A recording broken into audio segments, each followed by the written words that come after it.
Kita semua tahu, kalau negara kita Indonesia dikenal sebagai negara kaya sumber daya alam. Tapi sayangnya, kekayaan itu seringkali tak sampai ke tangan rakyat karena satu penyakit kronis bernama korupsi. Dari sektor pertambangan hingga perbankan, dari kementerian hingga perusahaan BUMN, uang rakyat dirampas tanpa ampun untuk kepentingan segelintir pihak. Dan di video kali ini, kita akan bongkar 10 besar liga korupsi dalam sejarah negeri ini. Ke-10, BTS Kominfo 8 triliun. Proyek besar yang seharusnya membawa internet ke desa-desa ini justru menjadi ladang bancakan korupsi. Tidak tanggung-tanggung, kerugian yang dialami negara sekitar 8 triliun lebih. Salah satu tersangka utamanya adalah Johnny G. Plate. Menteri Kominfo aktif saat itu, ia terbukti menerima fasilitas serta uang ratusan miliar dalam proyek ini. Akibatnya, pembangunan BTS pun mandek, dan banyak desa yang jadi target pembangunan belum dapat akses internet. Ke-9, Garuda Indonesia minus 9,37 triliun. Kasus ini jadi salah satu catatan hitam BUMN penerbangan plat merah, di mana pengadaan pesawat udara jenis CRJ 1000 dan ETR 72 berjumlah 23 unit pada PT Garuda Indonesia Persero Tbk tahun 2011 sampai 2021. Justru digunakan sebagai ladang korupsi oknum direksinya sendiri, harga digelembungkan. Kemudian suap dikirim lewat jalur Singapura. Dirut Garuda Indonesia saat itu, Emir Syah Sattar, ditetapkan jadi salah satu tersangka pada tahun 2022 dan divonis 8 tahun penjara dan denda miliaran rupiah. Tidak tanggung-tanggung, kerugian negara dalam kasus ini sebesar 8,8 hingga 9 triliun rupiah. Ke-8, ekspor minyak goreng CPO 12 triliun. Di saat rakyat antre minyak goreng, oknum pejabat dan pengusaha ini justru bermain kuota ekspor. Tercatat perusahaan seperti Wilmar Group, Musimas, dan Permata Hijau disebut sebagai pihak yang mendapat izin ekspor, kemudian bermain mata dengan oknum aparat penegak hukum. Kasus ini terjadi pada Januari hingga April tahun 2022 dan terbongkar pada tahun 2025. Ironisnya, vonis hakim terhadap mereka dinilai janggal. 4 orang petinggi perusahaan ditetapkan sebagai tersangka. Bahkan, 4 hakim dalam kasus ini ditangkap karena dugaan suap. Kasus ini merugikan negara sekitar 12 triliun rupiah. Ke-7, Jiwasraya 16,8 triliun. Kasus gagal bayar asuransi ini bikin heboh publik tahun 2019. Modusnya investasi bodong dan penggelapan dana nasabah. Bukannya dikelola dengan baik, uang nasabah justru dibakar di saham-saham gorengan. Beni Cokro dan Heru Hidayat dianggap biang kerok dalam kasus ini dan divonis penjara seumur hidup. Sementara petinggi Jiwasraya lainnya pun juga divonis bersalah. Aset disita negara, tapi nilai pengembaliannya belum sebanding dengan kerugian yang hampir menyentuh angka 17 triliun ini. Ke-6, Asabri, 22,7 triliun. Lembaga yang seharusnya mengelola dana pensiun para tentara ini justru dikorupsi oleh oknum petingginya. Modusnya hampir sama dengan kasus Jiwasraya, yaitu melakukan investasi dalam saham dan reksadana yang tidak sesuai ketentuan. Pelakunya pun termasuk Heru Hidayat dan Beni Cokro Saputro yang juga terlibat dalam kasus Jiwasraya. Sederet purnawirawan pun juga terseret dalam kasus ini. Para tersangka melakukan kejahatan ini selama kurun waktu 2011 sampai 2019 dan terungkap pada tahun 2021 hingga kini. Proses hukum masih terus berlangsung. Ke-5, TPPI dan kondensat ilegal 37,8 triliun pada tahun 2009. PT TPPI ditunjuk secara langsung oleh BP Migas untuk mengelola dan menjual kondensat bagian negara tanpa melalui proses lelang atau kontrak resmi.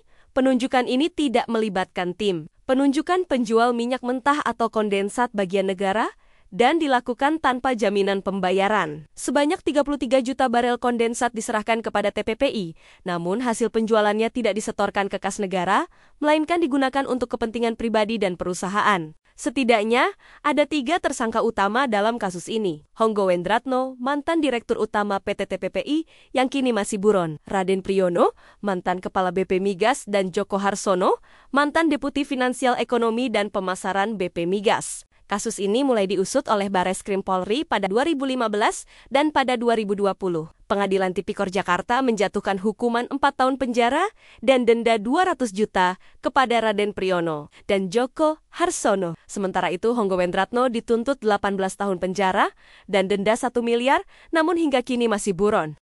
Keempat, Surya Darmadi dan Duta Palma, 78 triliun. Surya Darmadi, pemilik PT Duta Palma Group, melalui 5 perusahaannya, mengelola perkebunan kelapa sawit seluas 37.095 hektar di Kabupaten Indragiri, Hulu, Riau, tanpa izin pelepasan kawasan hutan. Perizinan diperoleh secara ilegal dengan bantuan Bupati Indragiri Hulu periode 1999 sampai 2008. Raja Tamsir Rahman, perusahaan tidak membayar kewajiban seperti dana reboisasi dan sewa kawasan hutan, serta tidak menerapkan pola kemitraan sawit rakyat yang menyebabkan total kerugian negara sekitar 78 triliun. Surya Damadi yang sempat kabur dijatuhi hukuman 15 tahun penjara dan denda 1 miliar pada tahun 2023, dan Raja Tamsir divonis 7 tahun penjara dan denda 200 juta. Kemudian diperberat menjadi 9 tahun penjara dan denda 500 juta usai banding.